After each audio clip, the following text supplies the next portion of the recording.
Depuis 2019, avec le CPF, chacun peut choisir, réserver et acheter en ligne une formation sans intermédiaire via une application.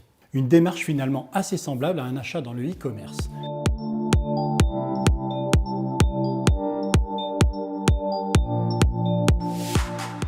Bonjour à toutes et à tous, bonjour Moy. L'assurance est un secteur sensible en termes de protection du consommateur, fortement réglementé. Cette activité se doit d'être irréprochable quand elle adapte son offre aux besoins et aux pratiques des assurés. La formation continue des salariés de ce secteur qui évolue très vite revêt donc une importance stratégique.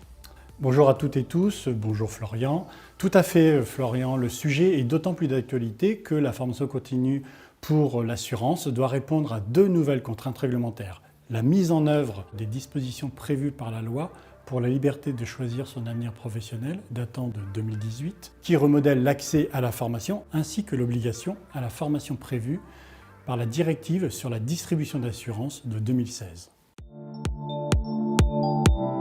Moy, la formation continue est aujourd'hui reconnue comme un droit pour les salariés. Pourriez-vous nous en dire plus ? La loi reconnaît le droit des salariés à se former sur le temps de travail et l'obligation des employeurs à financer en partie ce régime.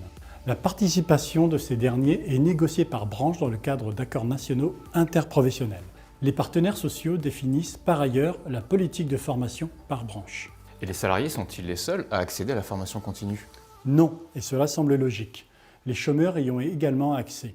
Elle est alors financée par l'assurance chômage, les régions et l'État.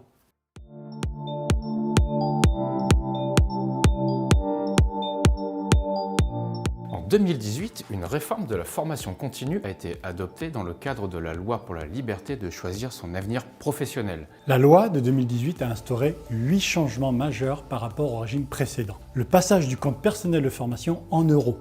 La création d'une application web dédiée afin de faciliter les démarches. La reconnaissance du e-learning et du MOOC. La désignation de l'URSSAF comme organisme collecteur des cotisations pour la formation professionnelle. Le passage à une cotisation unique pour les entreprises. La certification obligatoire des organismes de formation avec le label Calliope. Le remplacement du plan de formation des entreprises par le plan de développement des compétences. Et enfin, la création de l'agence France Compétences. L'entrée en vigueur de ces mesures s'est échelonnée dans le temps. En 2021, elles seront toutes effectives. Au cœur du dispositif actuel d'accès à la formation continue se trouve le compte personnel de formation ou CPF pour faire plus rapide. Moy, pourriez-vous nous éclairer sur cet outil indispensable aux évolutions de carrière ? Le compte personnel de formation, entré en vigueur en 2015, a pris la suite du DIF, droit individuel à la formation. Les droits associés à ce régime précédent peuvent d'ailleurs être transférés sur le CPF jusqu'au 30 juin 2021. Le CPF concerne l'ensemble des actifs, salariés, indépendants et sans emploi. Il est attaché à la personne et non au contrat de travail et s'éteint au départ à la retraite.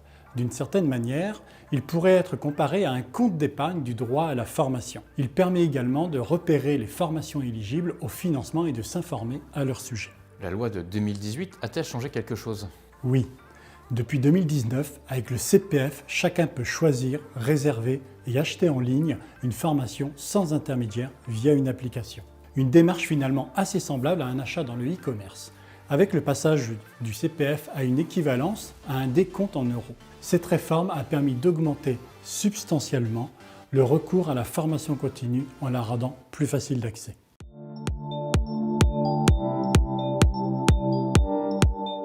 Concrètement, comment est crédité mon compte CPF ? Depuis le 1er janvier 2019, il est crédité à hauteur de 500 € annuellement pour un temps plein jusqu'à atteindre un plafond de 5 000 € et de 800 € par an jusqu'à 8 000 € pour une personne non qualifiée. À cela peuvent s'ajouter des heures diff non utilisées et transformées à hauteur de 15 € de l'heure. Il existe une multitude de cas qui permettent de recourir à son compte dédié à la formation continue. Les droits accumulés grâce au CPF peuvent être utilisés pour l'acquisition d'une qualification, diplôme, titre professionnel, etc. L'acquisition du socle de compétences et de connaissances. L'accompagnement pour la validation des acquis de l'expérience, la VAE. Le bilan de compétences. La création ou la reprise d'une entreprise. L'acquisition de compétences nécessaires à l'exercice des missions de bénévoles ou volontaires en service civique. Passons aux choses sérieuses. J'ai envie de me former. Dois-je obtenir l'autorisation de mon employeur pour utiliser mon compte CPF ? C'est le salarié qui décide de recourir ou non au CPF. Dans les faits, j'ai pu constater que cette démarche s'effectue le plus souvent en bonne entente avec l'employeur qui a tout intérêt à encourager le salarié à actualiser ses connaissances et à évoluer dans son travail. De ce point de vue, les ressources humaines jouent un rôle stratégique pour informer les salariés de leur droit à la formation.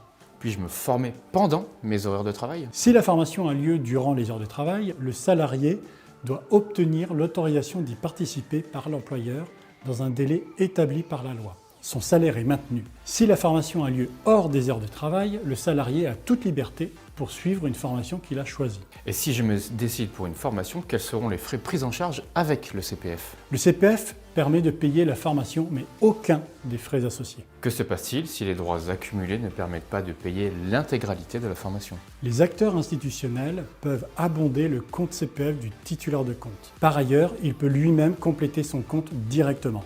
L'employeur a quant à lui la possibilité de faire une dotation volontaire pour compléter le solde du compte afin d'obtenir la validation de l'achat d'une formation.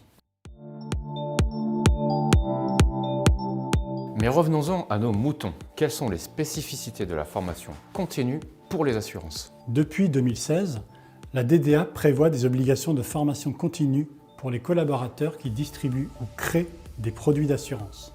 Les dirigeants chez les intermédiaires en assurance sont également soumis à cette obligation. En quoi consiste cette mesure propre au secteur de l'assurance? Il s'agit bien d'une obligation à la formation continue. Le salarié ne peut donc pas la refuser. Elle exige 15 heures de formation annuelle à distance ou en présentiel.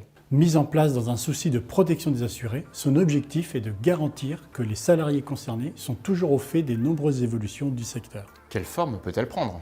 Les formations peuvent être proposées par la compagnie d'assurance elle-même, des intermédiaires dans l'assurance, des organismes de formation et certains organismes financiers. L'obligation à la formation peut concerner l'un de ces 4 sujets.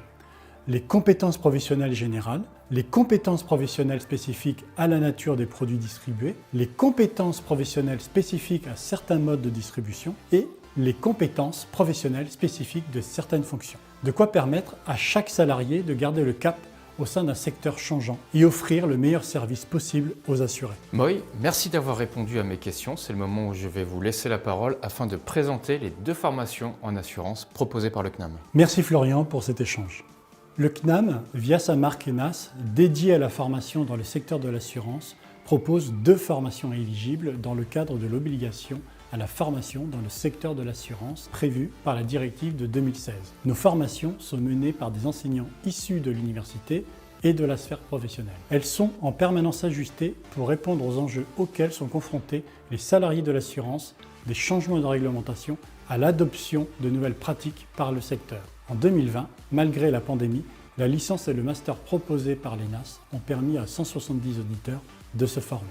La licence Pro Conseiller, souscripteur et gestionnaire en assurance, destinée à un public titulaire d'un Bac+2, permet de développer une réflexion approfondie, d'acquérir les principaux outils techniques et de mettre en pratique les bases du management. Elle autorise une actualisation, un approfondissement des connaissances et offre la possibilité de se spécialiser dans les domaines techniques afin de favoriser une montée en compétences. Le Master Management de l'assurance, destiné à un public titulaire d'un Bac+3 ou Bac+4, prépare à occuper des fonctions de cadre et de manager dans le secteur de l'assurance. Les auditeurs y développent leur culture générale, assurantielle, leurs soft skills et leur technicité dans tous les domaines assurantiels.